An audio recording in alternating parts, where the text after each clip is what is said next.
반갑게 인사하는 그런 모습을 보니까는 우리의 마음도 더 밝아집니다. 오래전 미국의 한 설문조사 단체에서 미국인에게 이런 질문을 던졌습니다. 당신이 추구하는 것이 무엇입니까? 무엇을 쫓아 행하고 계십니까? 무엇이 당신을 행복하게 한다고 생각하십니까? 볼륨을 약간 줄여줬으면 좋겠습니다. 무엇을 원하느냐, 뭐를 갖고 싶어 하느냐라는 그런 질문이었습니다. 답은 의외였습니다. 그들이 추구하는 것은 돈도 명예도 권력도 아니었습니다. 그들이 바라는 것은 기뻐하는 것, 사랑하는 것, 평화스러운 그런 모습이었습니다. 참 행복은 소유에 있지 아니하고 존재에 있으며 외면의 보여짐이 아니라 내면의 건강에 있고, 참 행복은 저들이 대답한 것처럼 성령의 열매가 우리 가정 안에서 맺히는 것이라고 그렇게 대답을 했습니다. 주님은 그 열매의 길에 대해서 오늘 말씀하셨습니다. 1절에서 8절까지 제일 많이 나오는 단어 중에 하나가 열매라는 단어입니다. 화초의 영화는 꽃에 있고 나무의 왕관은 열매에 있다라고 할 수 있습니다. 가을철에 빨간 사과와 노랗게 익은 감을 보면은 저절로 우리 마음이 화창해집니다. 그리고 왠지 모르게 내 마음이 확 트이는 것처럼 행복함을 느끼게 됩니다. 그러나 열매 없는 나무를 보십시오. 열매 없는 나무는 가치를 상실한 것입니다. 한 번은 예수님께서 무화과 나무 잎이 무성하나 열매가 없음을 보시고서 저주하신 적이 있습니다. 이는 이스라엘이 열매가 없음을 우회적으로 질타하신 것이었습니다. 그런가 하면 구약의 이사야 5장에도 극상품 포도나무를 심었는데 들포도를 맺은 이스라엘에 대해서 하나님이 책망하시는 말씀도 등장을 합니다. 마태복음 7장 16절에 그의 열매로 그들을 알지니라. 제 아무리 내가 포도나무라고 좋은 나무라고 소리쳐도 들포도가 맺히면은 그는 참 포도나무가 아니라 들포도가 될 것입니다. 성도의 됨됨이도 그 열매를 통하여서 알게 됩니다. 내가 하나님을 사랑한다고, 내가 하나님을 믿는다는 그 모든 것들은 나의 삶 속에서 열매로 드러내야 한다라는 그런 말씀입니다. 그러므로 우리 모든 믿는 성도들은 바른 열매를 맺도록 해야겠습니다. 그것이 부름받은 참 이유가 되기 때문입니다. 예수님은 요한복음 15장 16절에서 너희가 나를 택한 것이 아니요 내가 너희를 택하여 세웠나니 이는 너희로 가서 열매를 맺게 하고 너희 열매가 항상 있게 하여 내 이름으로 아버지께 무엇을 구하든지 다 받게 하려 함이라고 말씀하셨습니다. 그리고 또 8절에서 너희가 열매를 많이 맺으면 내 아버지께서 영광을 받으실 것이요 너희가 내 제자가 되리라고 말씀하셨습니다. 포도 열매가 가득 맺히면은 농부가 매우 기뻐하듯이 우리 믿는 성도 하나하나가 열매를 가득 맺히면은 우리 전능하신 하나님 아버지께서도 큰 영광 받으시는 것은 당연한 일입니다. 그러므로 선한 열매, 삶의 열매, 성령의 열매를 가득 맺히는 복된 성도들 되시길 축복합니다. 이같이 너희 빛이 사람 앞에 비치게 하여 그들로 너희 착한 행실을 보고 하늘에 계신 너희 아버지께 영광을 돌릴지니라라고 말씀하였습니다.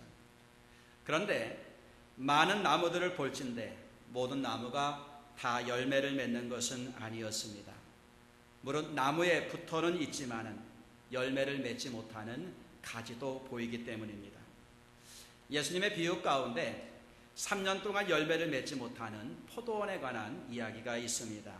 주인이 이렇게 말하지요. 찍어버리라. 어찌 땅만 버리게 하겠느냐. 안타깝게도 농부는 이런 광경 앞에서 그것을 제해버릴 수밖에 없다라는 그런 이야기입니다. 그런가 하면은 열매는 맺기는 맺었는데 그 열매가 보기에 너무 형편이 없을 때도 있을 것입니다. 그런가 하면은 열매 잘 맺는 가지도 있습니다. 우리 인생도 이와 마찬가지라는 것입니다. 지금 나의 삶에는 어떤 열매를 드러내고 있는가를 하나님 앞에 드러내면서 앞으로 우리의 삶이 복된 열매로 하나님께 영광 될 수 있기를 축복합니다. 열매를 맺으면 더 열매를 맺게 하려 하여 깨끗하게 한다라고 말씀하였습니다. 열매를 잘 맺도록 농부가 깨끗이 하는 것을 영어 단어에는 프룸이라는 단어가 써 있습니다. 이 말은 전지하다 아니면은 잘라내다라는 그런 뜻입니다. 따스한 생명의 기운이 북돋으면은 나무의 가지들마다 가지들이 무성하게 자라는 광경을 보게 됩니다. 지혜로운 농부는 모든 가지를 남겨두지 않습니다. 지나치게 많은 가지가 처음에 보기에는 탐스럽게 보일지 모르지만은 나무와 가지에 결코 도움이 되지 않기 때문입니다. 그래서 농부는 과감하게 잘라냅니다. 어떤 때는 남겨놓은 것보다도 잘라낸 것이 더 많은 것처럼 느껴집니다. 어렸을 때에 저희 집에는 그다지 크지도 아니한 과수원을 사과를 재배한 적이 있습니다. 그런데 봄철만 되면은 이 전지치기를 하는 거예요. 잘라내는 겁니다. 어린 제 입장에서는 너무나도 많이 잘라냈기 때문에 그 잘라낸 것이 아까워가지고 저는 몰래 가서 땅바닥에 다 하나씩 꽂아놨습니다. 살아날 리는 없었지요. 잘라내야 나무 모양새도 갖추어지고 가지도 건강에 탐스러운 열매를 맺지요. 잘라내야 나무답고 쪼개내야 진짜가 나옵니다. 천사를 만들기를 원하는 조각가는 정과 끌로 돌을 사정없이 내리칩니다. 보면은 주변에 떨어져 나간 돌 파편이 가득합니다. 실체가 나타날 때까지 반복합니다. 불필요한 것을 다 제거하면 제거할수록 거기에는 진짜의 진품이 나오고 천사를 볼 수 있는 것입니다. 우리 안에도 불필요한 것들이 너무나도 무성하게 자라고 있습니다. 불필요하다는 것을 알면서도 우리는 쉬이 버리지 못합니다. 불필요한 것 때문에 필요한 것을 놓치고 덜 중요한 것 때문에 중요한 것을 잃어버립니다. 덜 필요한 것, 덜 중요한 것을 버리면 소중한 것이 우리에게 남게 됩니다. 내 안에 지금 너무 소중하다고 여겼던 이 모든 것들을 예수 그리스도를 만난 다음부터 사도 바울은 예수 그리스도 안에서 자기 자신이 발견되고 그 안에서 자기가 보이기 위하여서 이 모든 것들을 배설물로 여겼다고 말씀합니다.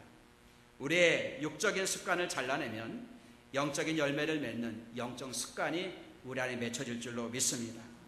예수님이 이런 말씀하였습니다. 너희는 내가 일러준 말로 이미 깨끗하여졌으니.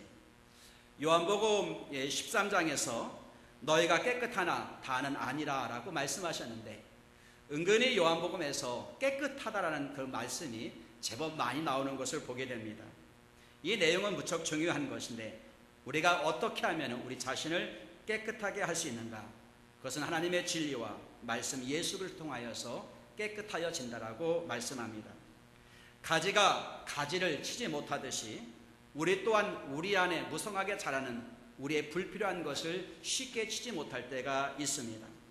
거룩하신 예수님이 우리 안에 거하면 거룩하신 능력이 우리 안에서 나의 삶을 거룩으로 만들어 나갑니다. 그래서 베드로전서 3장 15절에 너희 마음에 그리스도를 주로 삼아 거룩하게 하고라고 말씀하였습니다.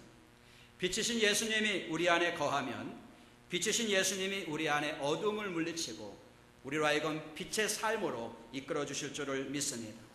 성령이 우리 안에 거하시면은 우리 안에 성령의 열매가 나타나게 되는 것처럼 내가 힘써서 만들어내는 것보다도 생명과 능력 되시는 하나님 우리 안에 거할 때에 우리의 삶 속에는 성령의 성품과 그리스도의 성품을 갖게 되는 삶의 복을 누릴 줄로 믿습니다. 우리를 깨끗하게 하는 것은 주의 말씀입니다. 하나님의 말씀은 좌우에 날에 선 건과 같아서 우리의 심령을 쪼개며 새롭게 한다고 말씀하였고 성경은 책망과 바르게 함과 의에 교육하기에 유익하다고 말씀하였습니다. 청년이 무엇으로 그 행실을 깨끗하게 하리이까?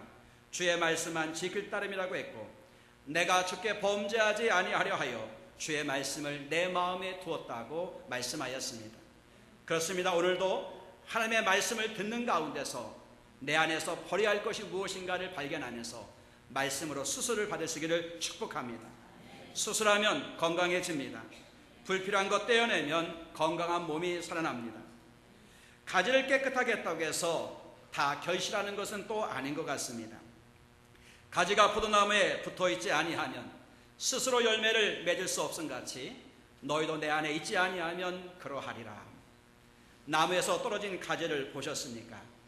제 아무리 잎이 푸르고 싱싱하고 꽃도 피고 열매를 맺어 가도 나무에서 떨어진 가지는 머지않아 금방 시들게 되어서 잘림을 받게 되고 불에 던져 사르게 되지요. 나무에 붙어있지 않기 때문입니다. 생명과 영양분의 근원에서 떨어져 있기 때문입니다. 주님이 말씀하였습니다. 나는 포도나무요 너희는 가지라. 그가 내 안에 내가 그 안에 거하면 사람이 열매를 많이 맺나니 나를 떠나서는 너희가 아무것도 할 수 없습니다. 나는 포도나무요 너희는 가지라. 이 말씀을 계속해서 거듭해서 반복하고 묵상하면 여기에 영원한 진리가 있음을 느끼게 됩니다. 이 말씀 속에 우리의 죽고 사는 권세가 달려 있습니다. 생명을 가졌는가 가지지 못했는가, 능력을 가졌는가 무기력한가, 귀신과 어두움인가, 열매를 맺는 삶인가 열매 없는 그런 삶인가.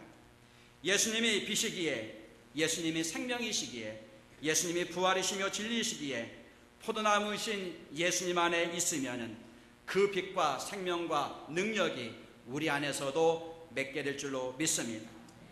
포도나무가 농부의 손안에 있음과 같이 성자 예수님도 먼저 농부이신 성부 하나님의 손안에 있었습니다. 예수님은 요한복음 5장에서 이런 말씀을 2번이나 반복하셨습니다. 내가 진실로 진실로 너에게 이르노니 아들이 아버지께서 하시는 일을 보지 않고는 아무것도 스스로 할 수 없나니 아버지께서 행하시는 그것을 아들도 그와 같이 행하느니라. 아무것도 스스로 할 수 없다라는 예수님의 이 말씀을 30절에 다시 반복하기를 내가 아무것도 스스로 할 수 없노라 이렇게 말씀하셨습니다. 성자의 능력은 성부의 결속에 있었다는 것입니다. 우리 예수님도 이 모든 일을 행할 수 있었던 것은 바로 성부 하나님과 하나가 되었을 때에 이 능력이 예수 그리스도 안에서 나타났다고 말씀하였습니다. 예수님조차 하나님 없이 아무것도 스스로 할 수 없다고 선언하셨다 한다면 오늘 우리이겠습니까? 주님 말씀합니다. 나를 떠나서는 너희가 아무것도 할 수 없습니다. 진정한 사역됨이란 그리스도 안에 있는 삶을 의미합니다. 우리에게 예수님은 계셔도 되고 안 계셔도 되는 그런 관계가 아닙니다. 예수님은 우리의 신앙과 삶의 본질이 되십니다. 가지의 생명과 공급의 근원이 나무에 있는 것처럼 우리의 생명과 능력, 은혜와 생명의 원천이 예수 그리스도에게 있습니다. 그렇기 때문에 우리가 예수님에게서 떨어진다면 우리 교회가 여러분의 어떤 사역 속에서 예수님 없이 뭔가 하려고 한다면 사대교회가 살았다는 이름은 가졌으나 실상은 죽은 자, 죽은 교회가 되던 것처럼 우리 자신에게도 생명력이 있는 그런 삶을 이룰 수 없다는 것입니다. 시몬 베드로가 물고기를 잡으러 떠났습니다. 그날 밤 아무것도 잡지 못할 줄은 몰랐습니다. 3년 만에 그물을 다시 잡다 보니 감각이 일어서인지 아무것도 잡히지 않는 거였습니다. 이 바다가 변한 것인지 밤새 수고했지만 거둔 것이 없었을 때에 날이 새어가는 새벽녘에 예수께서 바닷가에 서서 제자들에게 질문하십니다. 얘들아, 너희에게 고기가 있느냐? 없습니다. 그물을 배 오른편에 던지라. 그리하면 잡으리라. 방금 전까지 수없이 그물을 던졌던 곳이었습니다. 제자들은 그물을 다시 던졌을 때에 어찌 된 일일까요? 이 그물 속에 물고기 떼들이 가득 모여 있는 것입니다. 방금 전까지 그물을 던졌을 때는 한마디도 거둔 것이 없어가지고 절망, 실망투성이었는데 다시 던져보니까는 거기에 모든 물고기 떼가 베드로 그물에게 잡히자면서 모여든 것처럼 가득 모여있는 그 광경을 보는 것입니다. 키는 이것입니다. 나를 떠나서는 너희가 아무것도 할 수 없느니라. 주님이 함께 하셨을 때에 그들의 빈 것이 차기 시작한 것처럼 지금까지 우리가 힘쓰고 애쓰고 많은 노력을 했지만은 그러나 내가 예수님을 떠나서는 아무것도 할 수 없다는 사실을 다시 믿으면서 주님 앞에 온전히 하나 될 수 있는 우리 모든 성도가 되시기를 축복합니다. 어느 분이 토마스 머튼에게 질문했습니다. 하나님과 연합하도록 도울 수 있는 가장 좋은 방법은 무엇입니까? 영성가인 머튼이 이렇게 말하지요. 우리가 이미 하나님과 연합되어 있다는 사실을 말해주는 것입니다. 많은 성도들이 우리가 이미 하나님의 자녀가 되었고 예수 그리스도와 연합되었다는 사실에 확신을 가지고 있지 못하다는 것입니다. 예수님 말씀하였습니다. 나는 참포도나무요 너희는 가지라. 너희는 가지라. 이제 너희가 가지가 될 수 있다고 말씀하신 것 아닙니다. 너희가 가지가 되어야 한다고 말씀하신 것도 아닙니다. 우리는 이미 가지라는 것입니다. 이미 포도나무에 붙어있는 가지라는 것입니다. 그런데 우리는 이 사실을 망각하고 우리가 뭔가 은혜를 받았으면 이제 뭔가 내가 소명을 받아서 스스로 나가서 일을 해야 한다고 생각할 때가 많습니다. 스스로 열매를 맺을 수 없음이라는 말씀을 주목해 보십시오. 성경의 가르침은 내가 능력받아서 내가 일하는 것이 아니라는 거죠. 가지가 과실을 많이 맺는 것은 스스로가 아닙니다. 가지가 힘쓴다고 열매 맺는 것도 아닙니다. 가지가 가서 열매를 맺도록 어떤 계획을 세웠기 때문에 되는 것도 아닙니다. 가지의 1차적인 사명은 나무에 붙어 있는 것입니다. 가지가 살고 죽는 것은 그 나무에 달라붙어 있느냐 떨어져 있느냐에 달려 있습니다. 붙어 있기만 하면 수분과 양분을 충분히 공급을 받게 돼서 가지마다 더욱더 충실해서 열매를 스스로 맺게 되는 것입니다. 주님께 붙어 있으면 이런 역사가 나타나는 것입니다.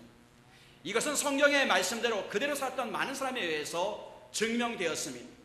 허드슨 테일러가 중국 선교에 갔을 때에 아무리 애쓰고 힘쓴다 할지라도 중국 사람이 돌아오지 않았을 때에 그는 보따리를 싸면서 중국 땅을 떠나야 할 그런 상황이었습니다. 마지막으로 하나님 앞에 이제는 모든 것을 정리하면서 하나님 그만둬야겠습니다 하며 기도했을 때에 허드슨 테일러에게 주님이 말씀했다는 거죠. 가지가 몸부림친다고 열매를 맺느냐? 아닙니다. 가지는 붙어있기만 하면 열매 맺는 거 아니냐? 네, 맞습니다. 네가 힘쓴다고 되는 것이 아니라 너는 내 앞에 온전히 붙어있도록 힘쓰거라. 허드슨 테일러는 이 말씀을 묵상하고 나서 되도록이면 할 수 있는 대로 주님과 연합하면서 주님께 더 가까이 갔을 때에 중국문이 열리기 시작하면서 수많은 영혼들이 돌아오는 역사가 있었다고 말씀하고 있습니다. 형식적으로 붙어있기 때문에 문제인 것 같습니다. 형식적으로 붙어있기에 양분도 적게 받고 병충해에도 취약합니다. 그리고 잦은 바람 앞에서 잦은 환난과 어려움 속에서 쉬 부러지는 것 아닐까요? 나를 떠나서는 너희가 아무것도 할 수 없습니다. 이 말씀을 달리 말한다면 내 안에서 너희는 무엇이든지 할 수 있다라는 말씀이 아닐까요? 주님 없이는 할 수 없는 인생이지만 우리 주님 안에서는 능치 못함이 없는 줄로 믿으시기 바랍니다. 우리가 주님 안에 거하면 주님 또한 우리 안에 거하시기 때문입니다. 주님 안에 거한다는 것은 주님을 내 삶의 중심에 모시는 것을 의미합니다. 주님 안에 사는 것은 주님의 임재 안에 사는 것을 의미합니다. 가지가 포도나무에 붙어 있다가 잠시 떨어질 수 있을까요? 없습니다. 힘드니까는 잠시 좀 나를 떼어놓으라고 말할 수 있을까요? 없습니다. 가지가 잠시 떨어지는 순간에 그 가지는 마르기 시작하고 죽기 시작을 합니다. 그런데 말입니다. 우리는 붙었다 뗐다를 잘한다는 것입니다. 종교 활동을 하기 위하여서 주님께 매달리면서 간절히 찾다가도 이 모든 것이 끝나면 아무것도 없는 것처럼 주님 곁을 떠나고 주님 없이 살 때가 많이 있습니다. 예배를 드릴 때는 주님과 하나 되는 것 같지만은 하나님의 성전을 떠나고 나서는 하나님과 하나 되는 삶을 살지 못한다는 것입니다. 그게 열매 맺지 못하는 이유이고 아주 부실한 열매로 만족하는 이유라는 것입니다. 주님 말씀하였습니다. 너희가 내 안에 거하고 내 말이 너희 안에 거하면 무엇이든지 원하는 대로 구하라. 그리하면 이루리라. 저는 이 말씀을 믿습니다. 한 아들이 있었습니다. 아들은 집에 들어올 때마다 앞마당에 돌뿌리에 자주 채였습니다. 참 묘하지요. 사람은 꼭 넘어지는 데서 넘어진다고 조심했는데도 항상 그 자리에서 이 꼬마가 넘어지는 것입니다. 하루는 아들이 삽을 갖고 나왔습니다. 돌을 제거할 작정이었습니다. 돌 주위를 팠는데 돌뿌리는 의외로 깊었습니다. 꼬마는 창고에 가서 있는 대로 장비를 끄집어 왔습니다. 곡괭이도 갖고 왔고 여러 장비를 끄집었습니다. 그래도 쉽지가 않았습니다. 아들은 곡괭이 자루를 판 구덩이에 넣고 지렛대를 이용하듯이 흔들어 보았습니다. 돌뿌리는 흔들리는 것 같지만은 캐낼 수가 없었습니다. 그러는 사이에 어린 손이 금방 부르텄고 까져서 여기저기에 피가 나기 시작을 합니다. 이 광경을 아빠가 멀리서 지켜보더니 아들에게 다가와서 질문을 하지요. 아들아, 최선을 다했니? 네, 아빠, 최선 다했어요. 보세요. 아들은 자기가 사용한 장비를 아빠에게 보여주었습니다. 그리고 그가 판 웅덩이도 보여주었습니다. 아빠가 아들을 기특하게 바라보면서 이렇게 말합니다. 그런데 아들아, 너는 아직 최선을 다하지 않았구나. 아들은 아직 최선을 다하지 않았다는 아빠의 말에 동의할 수 없었습니다. 아빠, 무슨 소리야? 내가 몇 시간 동안 팠는데, 얼마나 힘들게 팠는데 왜 최선을 다하지 않았어요? 아빠가 말합니다. 너는 힘을 다해 수고했지만 내게 부탁하지 않았단다. 이 말이 무엇을 의미할까요? 아빠한테 부탁하면은 쉽게 해결할 수 있었지요. 물론 이 소년이 수고한 공로는 인정이 됩니다. 그런데 우리는 가장 쉬운 것을 선택하지 않는다는 사실입니다. 가장 최선의 삶은 나 혼자의 노력이 아니라 전능하신 하나님과 함께하는 삶이라는 것입니다. 주님이 내 안에 거하고 내가 주님 안에 거하면 내 힘이 아니라 하나님의 능력과 힘이 나의 삶을 통하여서 하나님의 크기의 역사가 나타날 수 있다는 것입니다. 이 영적인 진리를 오늘 예수님은 이 말씀을 통하여서 보여주고 있습니다. 내가 하면 나의 일이 되지만 주님과 함께하면 주님의 일이 오늘 우리의 삶 속에서 나타날 수 있습니다. 사탄의 첫 공격이 뭔 줄 아십니까? 아담과 하와에게 선악과를 따먹게 하는 일이었지요. 결코 죽지 아니하리라. 너희가 그것을 먹는 날에는 너희 눈이 밝아져 하나님과 같이 되어 선악을 알 줄을 하나님이 아심이니라. 사탄의 노림수는 인간이 하나님처럼 되며 하나님께 도전하라는 이야기였습니다. 하나님 없이도 너는 얼마든지 행복할 수 있고 살 수 있다는 것입니다. 하나님을 신으로 두지 아니하면 그 빈자리에 또 다른 신이 내 안에 주인이 되려고 합니다. 세상 것이 나의 삶의 주인이 되려고 합니다. 저들은 죄에 빠졌고 모든 것을 잃었고 형벌까지 받아야 했습니다. 불행하게도 역사는 이를 반복한다는 사실입니다. 탕자처럼 우리가 그렇게 행동을 합니다. 하나님 없이 살 수 있겠지요. 그러나 중요한 것은 하나님과 끊어진 상태에서 하나님이 우리에게 주시고자 했던 그 모든 선물과 열매는 맺을 수 없다는 것입니다. 하나님 없이 내 인생 경영할 수 있겠지만은 하나님이 믿는 자에게, 연합한 자에게 약속하신 주님의 선물은 맛볼 수 없다는 것입니다. 정말 행복하기를 원한다면 하나님과 화목할 수 있기를 축복합니다. 지금 하나님과 끊어졌는지 안 끊어졌는지 점검해 보십시오. 우리가 주님 안에, 주님이 우리 안에 있는지 확인해 보십시오. 우리가 열매를 맺으려고 수고하고 애쓰는 것보다 이것이 더 먼저일 것입니다. 예수님은 이렇게 끊어진 하나님과 인간 사이에 다리가 되기 위해서 오셨습니다. 아무 죄가 없으신 그분이 십자가에 달리심으로 인하여서 내가 받아야 할 모든 형벌을 그분이 담당하시며 하나님과 우리 사이의 모든 거침들을 다 뚫어놓으시면서 화목하게 만드셨습니다. 그러므로 우리가 믿음으로 의롭다 하심을 받았으니 우리 주 예수 그리스도로 말미암아 하나님과 화평을 누리자라고 로마서 5장은 말씀하고 있습니다. 사랑하는 성도 여러분, 요한복음에는 나는 뭐뭇이다라는 I am이라는 단어가 7번 등장을 합니다. 나는 생명의 떡이다. 나는 세상의 빛이다. 나는 양의 문이다. 나는 선한 목자다. 나는 부활이요 생명이다. 나는 길이요 진리요 생명이다. 그리고 맨 마지막에 나는 포도나무이다. 이렇게 말씀하였습니다. 생명의 떡이신 예수님, 세상의 빛이신 예수님, 양의 문이며 선한 목자이신 예수님, 부활과 생명과 길과 진리 되신 예수님이 참 포도나무입니다. 우리가 그 포도나무 안에 있을 때에 예수님의 그 놀라운 비밀, 나는 뭐뭇이라고 하시는 그 놀라운 비밀이 우리의 것으로 나타날 줄로 믿습니다. 제자들이 갈릴리 바다를 건너갈 때에 광풍이 몰아닥쳤습니다. 그 광풍은 너무 강해서 제자들은 감당할 수 없어 죽을 것만 같았습니다. 선생님, 우리가 죽게 되었나이다. 예수님이 잠에서 일어나신 후에 풍랑을 보고 고요하라, 잠잠하라 말씀하시니까는 이 풍랑이 아주 고요해지는 것입니다. 배 밖의 풍랑보다도 더 크신 주님이 배 안에 계셨습니다. 이제는 꼼짝없이 죽을 것 같다고 여겼던 큰 풍랑이 몰아치고 있었지만은 그 풍랑보다도 더 크고 위대하신 예수님이 배 안에 있었습니다. 사도 요한이 말했습니다. 우리 안에 계시니가 세상에 있는 이보다 크시도다. 바울도 말씀하기를 그리스도 안에 거할 때에 사방에 에워싸임을 당하여도 쌓이지 아니하고 핍박과 박해와 어려움을 당하여도 넘어지지 아니한다고 말씀하였습니다. 사랑하는 성도 여러분, 우리의 성도 가운데 힘들고 어려운 환경을 맞이하는 분도 있습니다. 감당하기 힘든 것도 있습니다. 그러나 중요한 사실을 기억하십시오. 예수님이 포도나무이고 내가 그의 가지라 한다면 내 안에는 큰 능력이 되시는 예수님이 함께 하신다는 사실입니다.